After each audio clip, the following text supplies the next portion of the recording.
Nandigama TV వార్తలకు స్వాగతం. కంచెచర్లలో దంచికొట్టిన వర్షం. కంచెచర్లలోని పలు ప్రాంతాల్లో గురువారం రాత్రి ఒక్కసారిగా వాతావరణంలో మార్పులు చోటు చేసుకున్నాయి.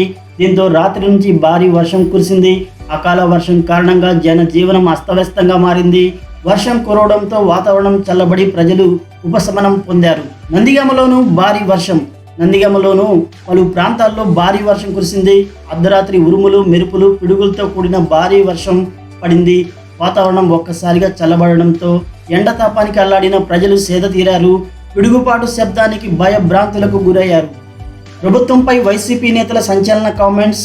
ధనంజయ రెడ్డి, కృష్ణమోహన రెడ్డిలను సిట్ విచారణ పేరుతో ప్రభుత్వం ఇబ్బంది పడుతుందని వైసీపీ నేతలు దేవినేని అవినాష్, మొండితోక అరుణ్ కుమార్ ఫైర్ అయ్యారు. విజయవాడలో మీడియాతో మాట్లాడారు. 60 ఏళ్లు పైబడిన వారిని సుదీర్ఘంగా విచారించడం పట్ల ప్రజానీకం హర్షించదని, కేవలం కక్ష సాధింపు కోసమే ఇలా చేస్తున్నారని అన్నారు. నందిగామలో సీఎం రిలీఫ్ ఫండ్ అందజేత. నందిగామ మండలం గోల్డమూడికి చెందిన లబ్ధిదారుడికి సీఎం రిలీఫ్ ఫండ్ చెక్కును మండల టీడీపీ అధ్యక్షుడు శ్రీనివాసరావు శుక్రవారం అందజేశారు. జగ్గేపేట నియోజకవర్గ ఎమ్మెల్యే తాతయ్య సహకారంతో లబ్ధిదారునికి వైద్య ఖర్చుల నిమిత్తం ప్రభుత్వం నుంచి మంజూరైన 50,000 ఎల్ఓసిని లబ్ధిదారుడికి అందజేశారు. కనకదుర్గమ్మ గుడి ఘాటు రోడ్డు మూసివేత.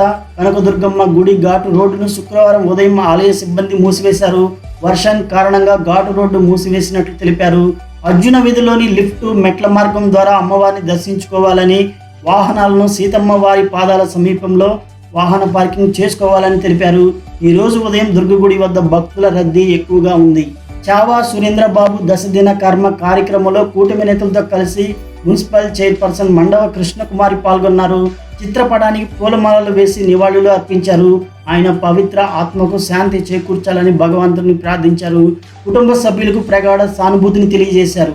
జగ్గేపేట మండలం పోచంపల్లి గ్రామానికి చెందిన వెన్న రామకోటిరెడ్డి కుమార్తె భాగ్యలక్ష్మి వివాహ వేడుకకు హాజరై నూతన వధూవరులను ఆశీర్వదించిన జగ్గేపేట నియోజకవర్గ వైఎస్ఆర్సీపీ ఇన్ఛార్జ్ తన్నీరు నాగేశ్వరరావు, ఈ కార్యక్రమంలో జిల్లా ప్రధాన కార్యదర్శి చెల్లా వైకుంఠరావు, మండల పార్టీ అధ్యక్షులు బూడిద నరసింహారావు పాల్గొన్నారు. కంచెచర్ల పట్టణం అరుంధతి కాలనీలో ఇటీవల ప్రమాదవశాత్తు బియ్యపు డ్రమ్ములో ఇరుక్కొని ఊపిరి ఆడక మరణించిన చిన్నారి ఉలవలపూడి వినయ్ కుమార్ నివాసానికి నందిగామ మాజీ శాసనసభ్యులు డాక్టర్ మొండితోక జగన్మోహన్ రావు పార్టీ నాయకులతో కలిసి వెళ్లి వారి కుటుంబ సభ్యులకు ధైర్యం చెప్పి పరామర్శించారు. పహల్గామ్లో భారతీయులపై పాకిస్తాన్ ఉగ్రవాదులు దాడికి ప్రతీకారంగా భారత సైన్యం చేపట్టిన ఆపరేషన్ సింధూర్ విజయవంతం కావడాన్ని కీర్తిస్తూ విజయవాడలో ముఖ్యమంత్రి చంద్రబాబు నాయుడు నేతృత్వంలో నిర్వహించే తిరంగా ర్యాలీ దేశ ప్రజలందరూ చెప్పుకునే విధంగా, చరిత్రలో నిలిచిపోయే విధంగా విజయవంతం చేద్దామని విజయవాడ ఎంపీ కేశినేని శివనాథ్ పిలుపునిచ్చారు. కంచెచర్ల పట్టణం అంబేద్కర్ కాలనీలో పార్టీ నాయకుడు తంగిరాల సుజనీ కుమార్ గత కొంతకాలంగా క్యాన్సర్ వ్యాధితో బాధపడుతూ చికిత్స అనంతరం ఇంటి వద్ద విశ్రాంతి తీసుకున్న విషయం అందరికీ తెలిసిందే. నందిగామ మాజీ శాసనసభ్యులు డాక్టర్ మొండితోక జగన్మోహన్ రావు పార్టీ నాయకులతో కలిసి వెళ్లి పరామర్శించారు. పార్టీ అన్ని విధాలుగా అండగా ఉంటుందని ధైర్యం చెప్పారు. నందిగామ పట్టణంలోని ఎమ్మెల్యే కార్యాలయం నుంచి మున్సిపల్ చైర్పర్సన్ మండవ కృష్ణకుమారి మరియు కూటమి నేతలు ఆపరేషన్ సింధూర్ విజయవంతం అవడంతో అమర జవాన్లకు జోహార్లను తెలియజేస్తూ ర్యాలీని నిర్వహించారు. ఈ యాత్ర రాజకీయాలకు పూర్తిగా అతీతమని మున్సిపల్ చైర్పర్సన్ మండవ కృష్ణకుమార్ తెలిపారు.